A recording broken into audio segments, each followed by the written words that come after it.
अध्याय 12। विश्वास। यह क्या हो रहा है, लिन? इनोश ने पूछा। उसकी अभिव्यक्ति असहज थी, उसके शरीर की भाषा बेचैन। ये इतने करीब क्यों है? क्या चल रहा है? रिमुरु ने इनोश की तरफ देखते हुए पलकें झपकाईं। कुछ अजीब लग रहा है, उसकी अभिव्यक्ति। हम कुछ मिनट पहले ही रिश्ते में आ गए हैं, लिन ने कहा, अपना सिर उसके कंधे पर टिकाते हुए, उसके स्तन हल्के से उससे सटे हुए। इनोश की आंखों में आंसू आ गए। पर तुम्हें पता है मेरी भावनाएं। तो बात यह है, रिमुरु ने मुस्कुराते हुए सोचा, वह एक लेस्बियन है। एनश, जब से मैंने तुम्हारी स्थिति समझी और तुम्हारे साथ पार्टनर की तरह समय बिताया, तुम्हें भी यह समझना चाहिए कि मैं पुरुषों की तरफ ज्यादा आकर्षित होती हूं। मैंने यह स्पष्ट कर दिया था, लेकिन लिन उठी और इनोश के पास गई। उसका मास्क गायब हो गया जब वह मुस्कुराई और इनोश के गालों को सहलाते हुए धीरे से बोली, मुझे पता है कि तुम मुझसे प्यार करती हो और मैं तुम्हें रोकूंगी नहीं या दूर नहीं करूंगी, लेकिन तुम्हें भी मुझे और मेरी भावनाओं को स्वीकार करना होगा। इनुश ने गुस्से में मुंह फुलाया और आंसू पोंछते हुए रिमुरु की तरफ नफरत भरी नजर से देखा। पैर पटकते हुए बोली, लेकिन यह कैसे संभव है? तुम दोनों आज पहली बार मिले और बात की। रिमुरु ने आत्मसमर्पण करते हुए हाथ उठाए। मुझे नहीं पता। सच कहूं तो मैं अभी तक स्थिति को पूरी तरह स्वीकार नहीं कर पाया हूं, लेकिन कोशिश कर रहा हूं। देखो, यह तुमसे प्यार भी नहीं करता। इनुश के गाल फूल गए जब उसने लाइन को गहराई से देखा।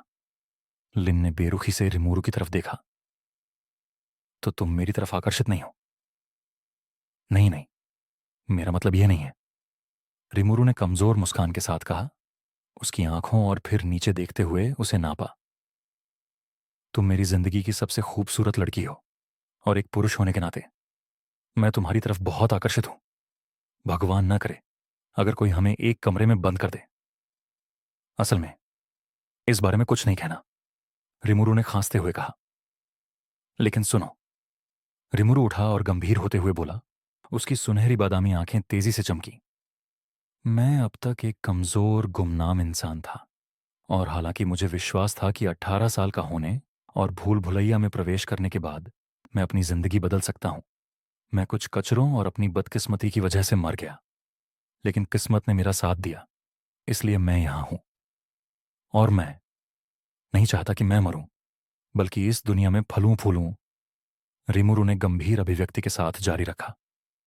लिन, तुम मेरी तरफ आकर्षित हो, लेकिन क्या तुम अभी इस वक्त मेरे लिए अपनी जान दांव पर लगा सकती हो?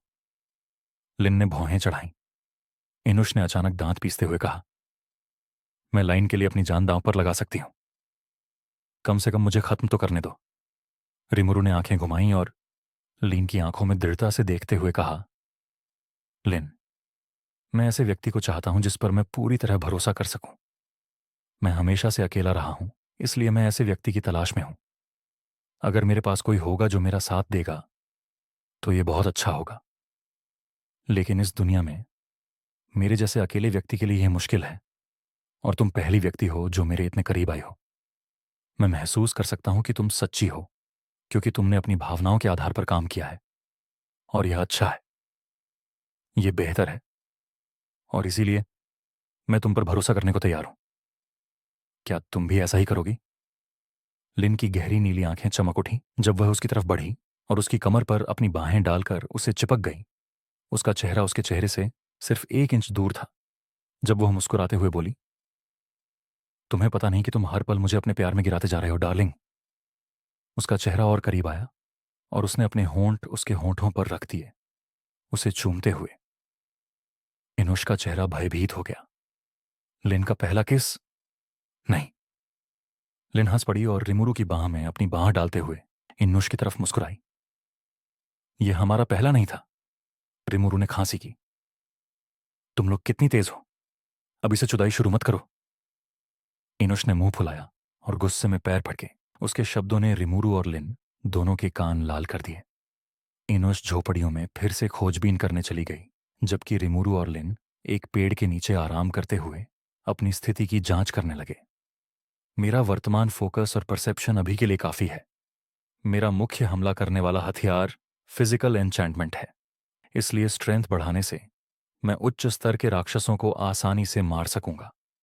रिमूरू की आंखें चमकीं और उसने 3 स्टैट पॉइंट्स स्ट्रेंथ में डाल दिए, जो अब 24.5 हो गई। ये मेरी वर्तमान स्थिति है रिमूरू। देखो, लिन ने कहा, अपनी स्टैट्स रिमूरू के साथ साझा करते हुए। उसकी उत्सुक आंखें दिखा रही थीं कि वह उसकी स्टैट्स भी देखना चाहती थी। अगर वह मेरी स्टैट्स देखेगी। रिमूरू ने मन ही मन सिर हिलाया। अगर मुझे विश्वास चाहिए तो मुझे विश्वास दिखाना होगा।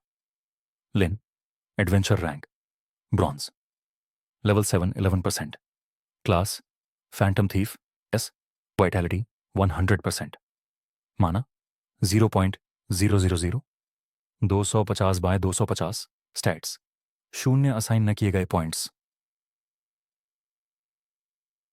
स्ट्रेंथ 25, हेल्थ 15, स्टैमिना 15, माना 20.5, फोकस 17, पॉस परसेप्शन 20। बहुत अच्छा। रिमूरू ने भौहें चढ़ाईं। स्टैट बढ़ाने वाले पोषण और अब लेवल अप की वजह से मेरी स्टैट्स औसत से बेहतर हैं। लिन ने अपनी आंखों में उत्साह के साथ कहा, हम पहाड़ पर सभी 5 महत्वपूर्ण स्थानों और एक गुप्त स्थान पर जाएंगे। गुप्त स्थान? क्या तुम व्हाइट पोलन के अड्डे की बात कर रही हो? रिमूरू ने हैरानी से पूछा। यह अड्डा हर बार बदलता रहता है और हमें इसका पता लगाने के लिए छोटे छोटे संकेतों का पालन करना पड़ता है, लेकिन उसके साथ हम इसे जल्दी ढूंढ सकते हैं। हाँ, मैं मान रही हूं कि तुम्हें पहली मंजिल के बारे में सारी जानकारी पता है ना? हाँ, मैंने सालों तक भूल भुलैया की मंजिलों के बारे में जानकारी इकट्ठा की है। रिमूरू ने मुस्कुराते हुए कहा, मुझे हर उस चीज के बारे में पता है जो किसी भी मीडिया में बताई गई है। ये कहते हुए उसने उसके साथ अपनी स्थिति साझा की। Rimuru, adventure rank bronze, level 7 4%, class spirit dealer, SS, vitality 100%, mana 335, stats 0 assign न किए गए पॉइंट्स, स्ट्रेंथ 24.5, हेल्थ 13, स्टैमिना 13.5, माना 14, 19.5, फोकस 15, परसेप्शन 16.5। सबसे पहले उसने उसके क्लास और उसकी रैंक देखी और उसकी आंखें हैरानी से फैल गईं। अध्याय 13, परिपर्वत तुम्हारा वर्ग। लिन की आंखें चमक उठीं जब उसने रिमूरू को देखा। शुरुआत में ही एसएस रैंक का वर्ग पाना अनप्रिडिक्टेबल है। मुझे नहीं लगता। रिमूरू ने सिर हिलाया और हल्के से मुस्कुराया। क्या होगा अगर जिन्होंने इसे जागृत किया उन्होंने इसे प्रकट नहीं किया? मैंने शुरू में एक डी रैंक वर्ग जागृत किया था, लेकिन मैंने कुछ शर्तें पूरी कीं, इसलिए बहुत संभावना है कि अन्य लोग भी एसएस रैंक वर्ग रखते हों। लिन विचारमग्न हो गई। सच है, यह हो सकता है कि एस रैंक स्वाभाविक रूप से प्राप्त किया जा सकने वाला अधिकतम वर्ग हो। उच्च रैंक वर्ग पाने के लिए कुछ शर्तें पूरी करनी पड़ सकती हैं। रिमूरू ने सिर हिलाया। इस मामले में मेरी एक और अंतर्दृष्टि है। मुझे लगता है कि अगर हम कुछ शर्तें पूरी करके किसी घटना को ट्रिगर कर सकें तो हम अपने वर्गों को रैंक अप कर सकते हैं। यह। लिन ने पलक झपकाई और सिर हिलाया। उसकी आंखें चमक उठीं। यह संभव लगता है। मैं इसे आजमाना चाहती हूं। क्या तुम्हारे पास इस बारे में कोई जानकारी है, क्योंकि तुमने इसे अनुभव किया है? मैं मर गया था। मैंने पहले कहा था कि लगभग मर गया था, लेकिन असल में मैं मर गया था।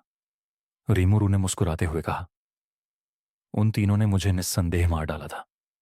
मैं महसूस कर सकता था वह अंधेरा।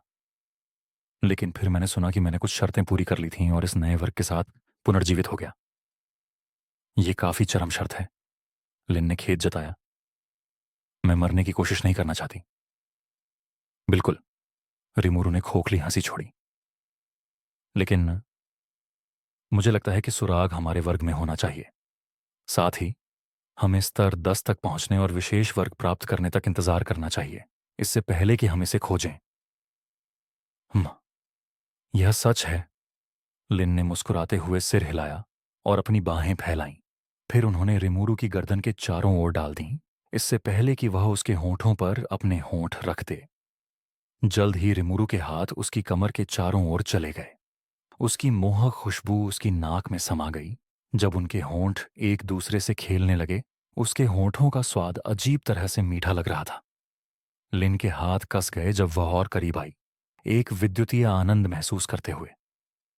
थोड़ा पसीने से तर, लेकिन मर्दाना खुशबू ने उसके दिमाग को सुन्न कर दिया जब उनके होंठ उन्मुक्त होकर एक दूसरे से खेलने लगे। हर सेकंड के साथ उनकी धड़कनें तेज होती गईं, उनकी सांसें भारी लेकिन तालमेल में आती गईं। यह दोनों के लिए एक नया लेकिन वांछनीय अनुभव था। किसी के करीब आने की इस गर्माहट और आनंद को महसूस करते हुए रिमुर से दूर नहीं करना चाहता था। तुम्हारे हार्मोन्स फटने वाले हैं, मैं बता सकती हूं, लेकिन यह न तो सही जगह है और न ही सही समय। एनुश ने आंखें घुमाते हुए कहा। खांसी, चलो चलें, अब आगे बढ़ने का समय हो गया है। रिमुरु उठा और म्यान में रखी तलवार वाली बेल्ट उठाई, फिर उसे अपनी पीठ पर बांध लिया। अपना बैकपैक इस स्टोरेज पाउच में रख दो, अब इसे लेकर चलना मुश्किल होगा क्योंकि तुम्हारे पास तलवार है, लिन ने कहा, स्टोरेज पाउच खोलते हुए। शुक्रिया। और फिर तिकड़ी ने अपनी खोज फिर से शुरू की, परी पर्वत के दक्षिण पश्चिम क्षेत्र के आधार की ओर बढ़ते हुए। यह पर्वत विशाल था, 6 किलोमीटर की ऊंचाई तक फैला हुआ था, जिसका आधार 10 किलोमीटर के दायरे तक फैला हुआ था। तो तुम्हारे हिसाब से हमें पहले किस स्थान पर हमला करना चाहिए? लिन ने मुस्कुराते हुए पूछा। मुझे विश्वास है कि तुम्हारे पास मुझसे ज्यादा व्यापक योजना है। रिमुरु मुस्कुराया और बोला, हम पहले विलोबीज के घोंसले वाले क्षेत्र में जाएंगे। अब स्तर बढ़ाना मुश्किल होगा, लेकिन हमारा लक्ष्य भूल भुलैया की रात शुरू होने से पहले स्तर 10 तक पहुंचना है, ताकि हम अपने विशेष वर्ग की शुरुआत कर सकें। क्योंकि एक बार 24 घंटे बीत जाने पर राक्षसों की संख्या दोगुनी हो जाएगी। हाँ, हमारे विशेष वर्ग के क्वेस्ट पूरे करने में समय लगेगा, इसलिए जितनी जल्दी हम उन्हें प्राप्त करेंगे उतना बेहतर होगा। लिन ने सिर हिलाया। मुझे पहले से ही ले जाने के लिए धन्यवाद, इनुश ने चंचलता से कहा। नहीं, तुम हमारी मुख्य खिलाड़ी बनोगी, रिमुरु ने धूर्तता से मुस्कुराते हुए कहा। इनुश को ठंड लग गई। तुम क्या योजना बना रहे हो? यह ठीक है, लाइन ने अपनी हंसी रोकते हुए मुस्कुराई और इनुश के कंधे पर हाथ रखते हुए कहा। वह निश्चित रूप से हमें अच्छी तरह से नेतृत्व करेगा। इनुश, टीटी पहले मेरा प्यार, अब मेरा शरीर। ठीक है, मेरे साथ जो चाहो करो। जैसे ही तिकड़ी परी पर्वत में प्रवेश करके अपने पहले गंतव्य की ओर बढ़ी, रिमुरु ने अपनी जेब से एक चर्मपत्र निकाला और खोला। इसमें इस पर्वत का नक्शा और उस पर विशेष क्षेत्र दिखाए गए थे। परिपर्वत, प्रमुख स्थान 1, विलोबीज का घोंसला, ब्रॉन्ज रैंक स्तर 7 से 10। ग्लासब्लेज भालुओं की गुफा, सिल्वर रैंक स्तर 1 से 3।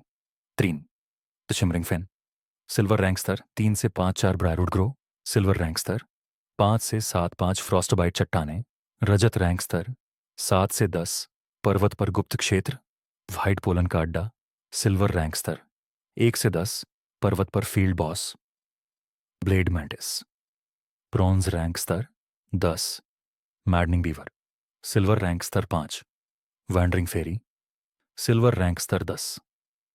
हम इस पर्वत पर लगभग 3 दिन बिताएंगे और हम यहां अकेले नहीं होंगे, रिमुरु ने कहा, जब उसने आगे ऊंचे इलाके की ओर देखा जहां नए प्रकार के लंबे और बड़े पेड़ थे। अगर हम किसी अन्य समूह से मिलते हैं तो हम उनकी शक्ति और व्यवहार के अनुसार कार्य करेंगे। लिन ने आंखें सिकोड़ी। आशा करते हैं कि हम किसी बड़े समूह से नहीं मिलेंगे, एनुश ने कमजोर मुस्कान के साथ कहा और जोड़ा। वैसे क्या वह विलोबीज का क्षेत्र है? अभी नहीं, लेकिन हम उन पेड़ों के झुरमुट को पार करने के बाद वहां पहुंच जाएंगे। रिमुरु ने चर्मपत्र पर विलोबीज के क्षेत्र पर टैप किया और यह बदल गया, जानकारी प्रकट करते हुए। यह वस्तु मैप पार्चमेंट थी। जब इसे खरीदा जाता है तो यह एक खाली कागज होता है, लेकिन इसे किसी व्यक्ति द्वारा लिखित और खींचे गए विवरणों से भरा जा सकता है। तुमने इस पर वाकई पर्याप्त विवरण बना दिए हैं, लाइन ने भौहें चढ़ाईं। मत बताना कि तुम्हारे पास पहली मंजिल के सभी क्षेत्रों के ऐसे ही विवरण हैं। सभी मंजिलों के। थत, इनुष मदहोश होकर बोल पड़ी। विलो बीज का घोंसला। विवरण ऊंचे पेड़ों और घने फूलों वाली बेलों के बीच छिपा यह विलोबीज का छत्ता है। बड़े आक्रामक कीट जैसे जीव जो मधुमक्खियों और विलो पेड़ों के बीच का संकर लगते हैं।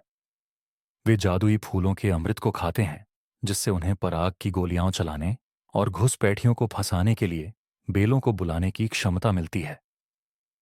मुख्य विशेषताएं: घने पत्ते, ऊंचे जादुई पेड़, डालियों से लटके बड़े मधुमक्खी के छत्ते और जादुई अमृत के छितरे हुए पोल, जिन्हें हीलिंग पोषण बनाने के लिए संसाधन के रूप में एकत्र किया जा सकता है।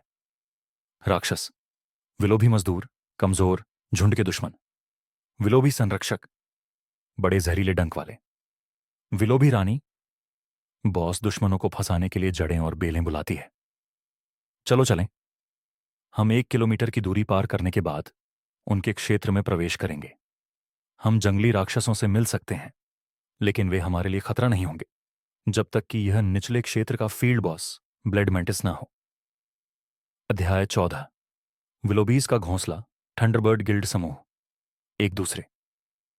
भूल भुलैया की पहली मंजिल पर परी पर्वत की तरह 8 प्रमुख स्थान थे।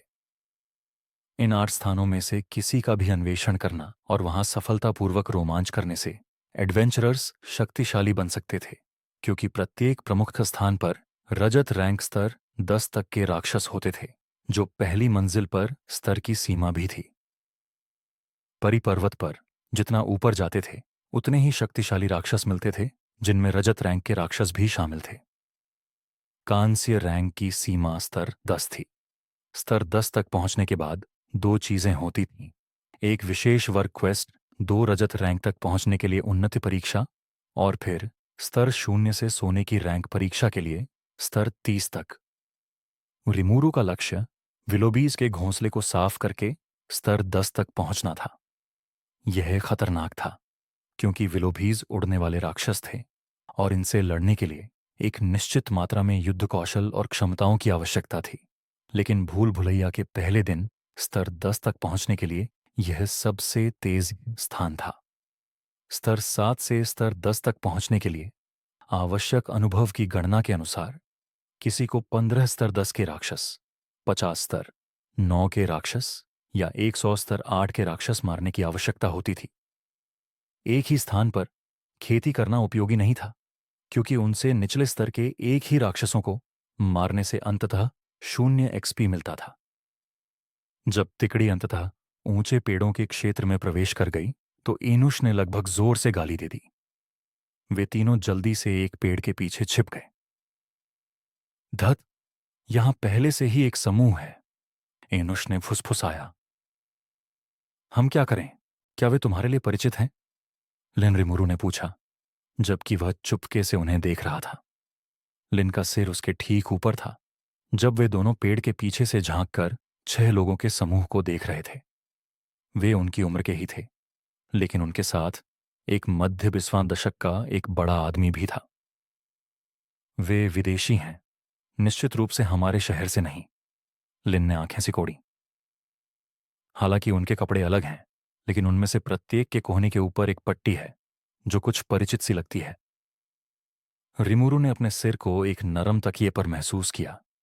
जब लाइन के स्तन उस पर दबाव डाल रहे थे, उसकी बाहें उसकी गर्दन के चारों ओर थीं, जब वह पट्टी के बारे में याद करने के लिए विचारमग्न हो गई।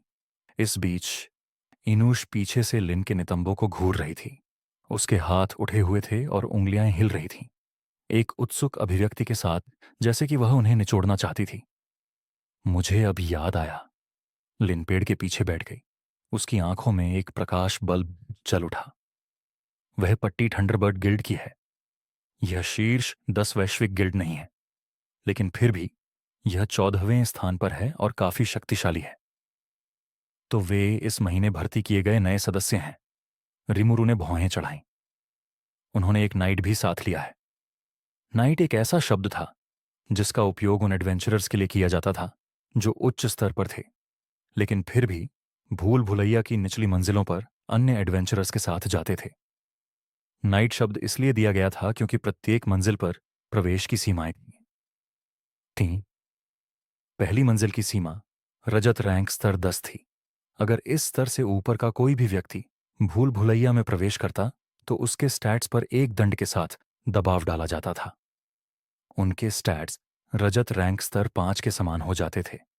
संक्षेप में, नाइट्स के मरने की संभावना अधिक थी अगर वे शक्तिशाली राक्षसों या रजत रैंक स्तर 10 के एडवेंचरर्स से मिलते, जब तक कि नाइट असाधारण रूप से कुशल ना हो और उसके पास परिष्कृत युद्ध कौशल ना हो। यह परेशानी वाला है। मेरे माता पिता का इस गिल्ड से कोई संपर्क या सौदा नहीं है, इसलिए वे मुझे कोई मदद नहीं देंगे, भले ही वे जानते हों कि मैं जीएए शाखा के अध्यक्ष और कमांडर की बेटी हूं। लिन ने मुट्ठी बंद की। और मुझे नहीं लगता कि वे हमें यहां देखकर खुश होंगे। मेरे पास एक विचार है। रिमुरु की आंखें चमक उठीं। चलो उनसे संपर्क करते हैं और देखते हैं कि वे अजनबियों के बारे में क्या सोचते हैं। तुम्हारा मतलब? लिन ने भौहें चढ़ाईं, फिर उसने इनोश की तरफ देखा। तुम दोनों मुझे क्यों देख रहे हो? मत बताना। मेरे क्लोन का उपयोग करना। विलोबीज के विशाल छत्ते शुरुआत में पेड़ों पर नहीं थे, लेकिन समूह अभी अभी क्षेत्र में प्रवेश किया था और एक बड़ा छत्ता देखा था जो एक घर के आकार का था। 50 मीटर ऊपर एक डाली पर लटका हुआ था, जिसके आसपास 50 बांह के आकार की मधुमक्खियां पेड़ों पर ऊंचाई से अमृत इकट्ठा करने के लिए काम कर रही थीं, जो इन अनोखे पेड़ों पर उगने वाले फूलों और फलों से निकाल रही थीं। समूह ने अपना हमला शुरू करने से पहले कुछ जाल बिछाने के लिए एक पेड़ के पीछे रुक गया था, लेकिन तभी उन्होंने कुछ सुना और पीछे देखा। इनुश का क्लोन उनकी तरफ दौड़ रहा था। उसकी आंखें और अभिव्यक्ति थकी हुई थीं और उसके कपड़े गंदे थे, जैसे कि उसने हाल ही में कुछ संघर्ष का अनुभव किया हो। समूह ने चुपचाप उसे देखा। एक लड़की, 18 साल के 3 लड़के और एक 25 साल का आदमी जो एक नाइट था। लड़कों ने इनुश के उछलते हुए स्तनों को देखा और नीचे खून दौड़ते हुए महसूस किया। वह एक जादूगरनी थी और एक ड्रेस पहनी थी जो उसकी क्लीवेज दिखाती थी, इसलिए यह एक मोहक दृश्य था। कामुक बेवकूफ, इनुश ने मन ही मन फुसफुसाया। वह चुपचाप चट्टान के पीछे भी पहुंच गई और गहरी सांसें लेने लगी, जबकि उसकी छाती ऊपर नीचे हो रही थी। फिर कमजोर मुस्कान के साथ बोली, मैं आपको परेशान करने के लिए माफी चाहती हूं, लेकिन मेरा समूह और मैं ब्लेड मेंटिस की वजह से अलग हो गए। Blade mantis? तुम उसे यहां नहीं लाई हो ना? मध्य 20वां दशक के आदमी ने भौहें चढ़ाते हुए पूछा। मैं ऐसा नहीं सोचती। इनुश ने संकोच से सिर हिलाया, फिर विनती करते हुए कहा, जब उसकी आंखों में थोड़े आंसू आ गए। मैं अकेली नहीं बच सकती। क्या मैं आपके साथ रह सकती हूं तो प्लीज? हाँ बिल्कुल, एक सुनहरे बालों वाले युवक ने आकर्षक मुस्कान के साथ कहा जब वह उसके पास आया। तुम जैसी सुंदर महिला को इस पहाड़ पर अकेले नहीं घूमना चाहिए। जोरेन, तुम जानते हो कि हम ऐसा नहीं कर सकते, नाइट ने कहा जब उसकी भौहें तन गईं। मैंने कहा हम कर सकते हैं। जोरेन ने नाइट की तरफ देखा। इसमें कोई समस्या है हेनरी? यह कमीना कामुक। हेनरी ने मन ही मन गाली दी, लेकिन वह जोरेन का विरोध नहीं कर सकता था, जो थंडरबर्ड गिल्ड के वाइस गिल्ड मास्टर का दूसरा बेटा था। अन्य 3 ने कुछ नहीं कहा, क्योंकि उनकी इसमें कोई राय नहीं थी। हालांकि 2 लड़के इनुश के आकर्षक रूप को चुराती नजरों से देख रहे थे, जबकि लाल बालों वाली लड़की थोड़ी नाराज दिख रही थी और मधुमक्खी के छत्ते की तरफ देखकर इस मामले को नजरअंदाज कर रही थी। आओ, यहां थोड़ी देर बैठो।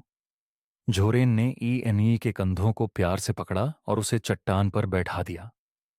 यह कामुक लड़का इस योजना को और भी आसान बना देगा। अध्याय 15। थंडरबर्ड गिल्ड समूह 2-2। घटिया आदमी।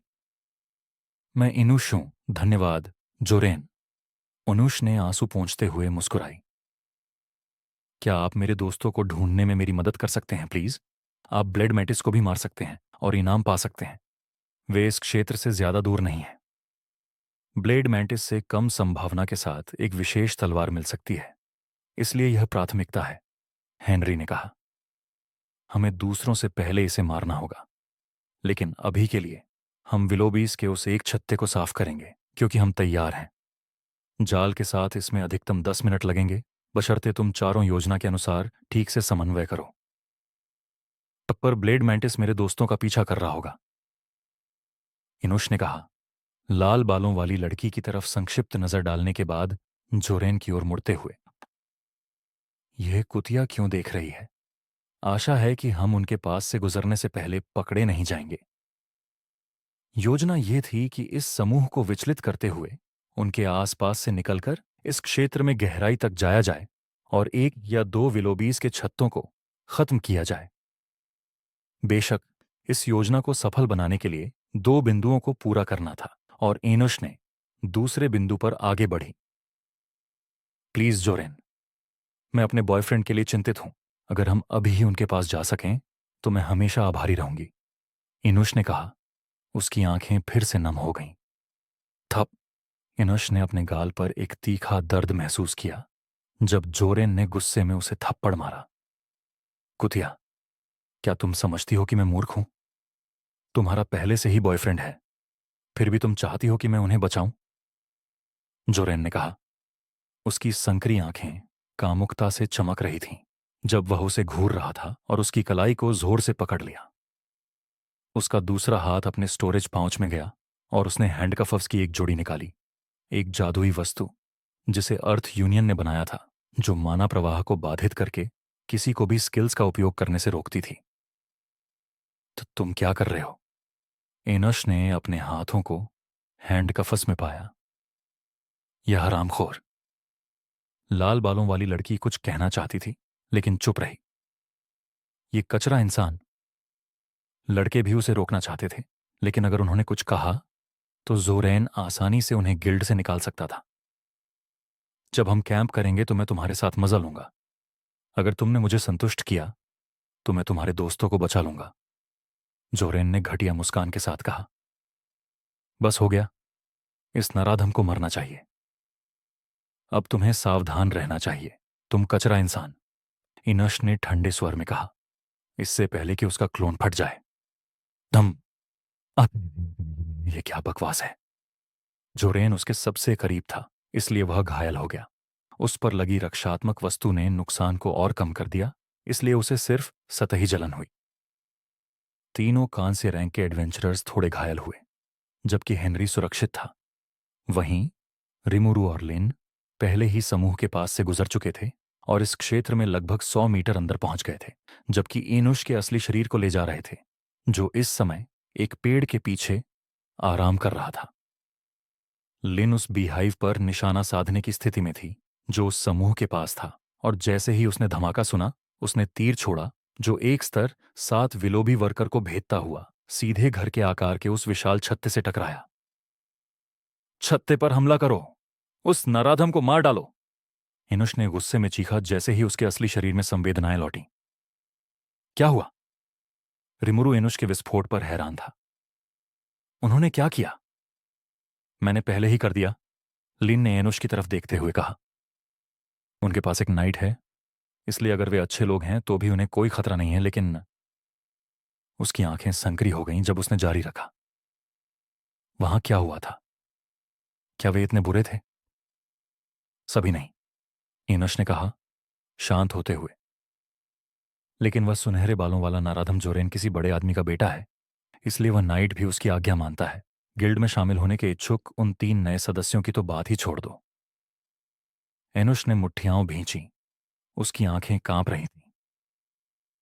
उस नाराधम ने मुझे थप्पड़ मारा और मेरे साथ बलात्कार करना चाहता था। उसने मुझे भागने से रोकने के लिए सीलिंग हैंडकफस भी पहना दिए।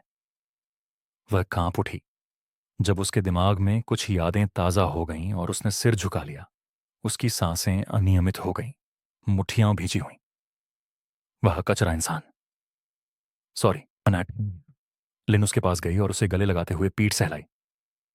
तुमने अच्छा किया, और चिंता मत करो, हम उससे निपटेंगे। क्या उसे किसी तरह का आघात लगा है? रिमुरु ने सोचा। इनुश की हालत देखकर उसे ऐसा लगा। 5 मिनट आराम करो और शांत हो जाओ, लिन ने इनुश के आंसू पोंछते हुए कहा। हमारे पास समय है, क्योंकि वह समूह विलोबीज के झुंड से लड़ने और उन्हें भगाने में व्यस्त होगा।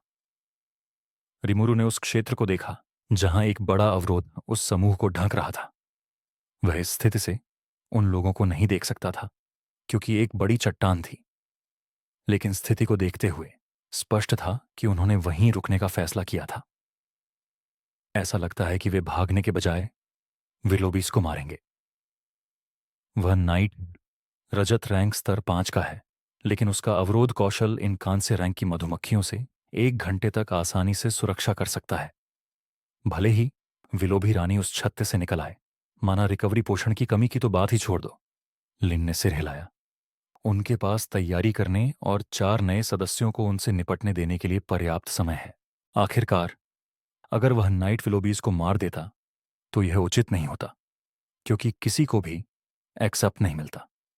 अगर मैं एक साथ 10 स्पिरिट एक्सप्लोजन का उपयोग करूं, अगर मैं उन्हें जमा कर दूं, यह ऐसा कौशल है जिसमें माना नहीं बल्कि आत्माओं की लागत लगती है। रिमुरु की आंखें चमक उठीं, कोशिश करने के लिए उत्सुक, लेकिन उसे इसके लिए अधिक आत्माओं की आवश्यकता थी और उस समूह के हमला करते समय आत्माएं इकट्ठा करने के लिए यहां रुकना बुद्धिमानी नहीं थी। उन्हें उनसे दूर जाना था और विलोबीज को दूसरे छत्ते पर मारना शुरू करना था। रिमुरु ने रहस्यमय स्प्रिट कोडोकू पॉकेट में देखा, जहां उसने 20 आत्माएं डाली थीं जब वे गोब्लिन कॉलोनी से निकले थे। इस स्पिरिट कोडोकू में जैकब, लैम्प और सेयुंग की आत्माओं के साथ साथ गोब्लिन आत्माएं और कुछ डायरवुल्फ आत्माएं बेगों भी थीं। मैं सोच रहा हूं कि इससे क्या निकलेगा। कोई उलटी गिनती या कुछ भी नहीं था। उसे बस तब तक इंतजार करना था जब तक कि इस स्प्रिट कोडोकू पॉकेट के अंदर की प्रक्रिया पूरी नहीं हो जाती। अध्याय 16। विलोबीज के छत्ते से लड़ाई रिमुरु मुफ्त आत्माएं कमाना चाहता था, लेकिन वहां रुकना बहुत खतरनाक था। वह नाइट रजत रैंक स्तर 5 का था, जिसे वे फिलहाल हराने की उम्मीद नहीं कर सकते थे, और अगर वह उनका पीछा करने का फैसला करता तो भाग भी नहीं सकते थे। वे 3 विलोबीज के छत्तों के पास से गुजरे और 600 मीटर की दूरी तय करने के बाद अंत में अगले छत्ते के पास रुके जो उन्हें दिखाई दिया। इसे जल्दी करते हैं, लेन ने कहा जब उसने अपना धनुष निकाला और जमीन से 60 मीटर ऊपर एक बड़ी डाली पर लटके घर के आकार के छत्ते पर 45 डिग्री के कोण से निशाना साधा। इनुश एक बड़ी चट्टान के पीछे छिपी हुई थी, जबकि उसका क्लोन छत्ते के ठीक नीचे जमीन पर था, जिसका उपयोग वह मधुमक्खियों को भड़काने और विचलित करने के लिए करेगी। रिमुरु ने भी अपने स्पेक्ट्रल भेड़ियों को नतालिया के क्लोन के साथ भेज दिया ताकि मधुमक्खियों को भड़काने में अधिक दक्षता मिल सके। आखिरकार यह स्पष्ट था कि चाहे कोई भी छत्ते पर हमला करे, विलोबीज पहले उन लक्ष्यों पर जाएंगी जो उनके करीब होंगे। कुछ सेकंड बाद लाइन ने तीर छोड़ा जो एक स्तर 7 विलोबी वर्कर को मारते हुए छत्ते में घुस गया। विलोबी वर्कर्स भारी गुनगुनाहट के साथ हवा को कंपाते हुए इन्नुश की ओर उड़ने लगीं, जो भागने लगी। रिमुरु ने उस स्तर 7 विलोबी वर्कर की आत्मा को कैद किया और तुरंत इनुश के क्लोन के ठीक नीचे उसका उपयोग किया, लेकिन 1 सेकंड की देरी के कारण इनुश उसकी रेंज से बाहर निकल गई, जबकि 3 विलोबी वर्कर्स जो उसके करीब आ रहे थे धमाके में फंस गए।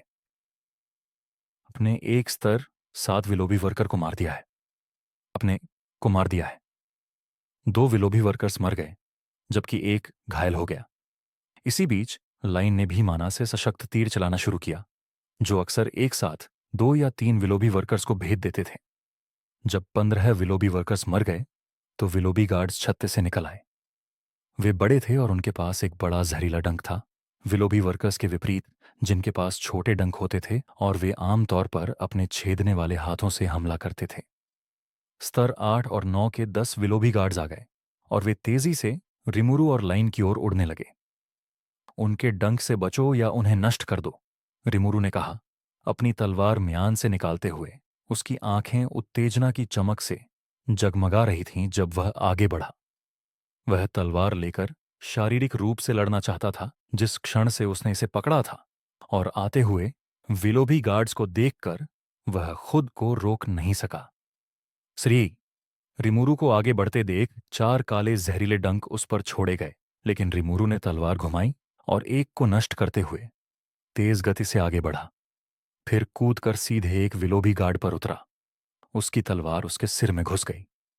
फिजिकल एन्चेंटमेंट सक्रिय हो गया जब उसने अपने हाथ से जोर लगाया। विलोबी गार्ड के सिर से लेकर पूंछ तक उसे आधा काट दिया। आपने एक को मार दिया है। चुप, रिमूरू कूदा जब एक विलोभी गार्ड उस पर अपने छेदने वाले पंजों से हमला करने वाला था, लेकिन ऐसा लग रहा था कि वह पहले से ही तलवार चलाने में कुशल था। बादाम ने तलवार घुमाकर हमले को पैराई किया। उसके हाथ की गति तेज थी जब उसने उसे दो टुकड़ों में काट दिया। ये क्या? लिन हैरान रह गई, लेकिन उसके पास रिमूरू को देखने का समय नहीं था क्योंकि उसने अपने खंजर निकाले और 3 विलोबी गार्ड से लड़ने के लिए कूद पड़ी जो उसकी ओर आ रहे थे। धम धम। रिमूरू ने 2 स्तर 7 विलोबी वर्कर्स की आत्माओं का उपयोग करके 2 स्पिरिट एक्सप्लोजन किए। उनमें से एक विशेष हो गया। एक हरी चिंगारी निकली जिसने विलोबी गार्ड्स को झर दे दिया और अंततः 2 धमाकों में 3 विलोबी गार्ड्स मर गए। रिमुरु के पैर जमीन पर जमे हुए थे जब उसने अपनी ताकत लगाई और ऊंची छलांग लगाई। उसकी तलवार ने सीधे एक विलोबी गार्ड को नीचे से भेद दिया, लेकिन वह तब तक ऊपर गया जब तक कि उसके और विलोबी के छत्ते के बीच 10 मीटर की दूरी नहीं रह गई। Split explosion. उसने 5 विलोभी वर्कर्स की आत्माएं छत्ते के ठीक अंदर चिपकाईं और स्प्लिट एक्सप्लोजन स्किल का उपयोग किया। इसके अलावा चूंकि उन्होंने 7 से अधिक विलोभी गार्ड्स को मारा था, विलोबी क्वीन भी निकल रही थी और धमाके में फंस गई। तम। छत्ता नष्ट हो गया और उसके टुकड़े जमीन पर गिर गए जबकि घायल विलोबी क्वीन चीखी। देखते हैं। रिमूरू की आंखें चमक उठीं जब वह नीचे गिर रहा था, लेकिन उसकी नजर विलोबी क्वीन पर थी। जब उसने अपने नए स्किल स्प्रिट सिरिंज का उपयोग किया, एक रहस्यमय भूतिया सिरिंज प्रकट हुई और विलोबी क्वीन में इंजेक्ट कर दी गई। यह बल्कि तेजी से भर रही थी, 1 सेकंड में 20%।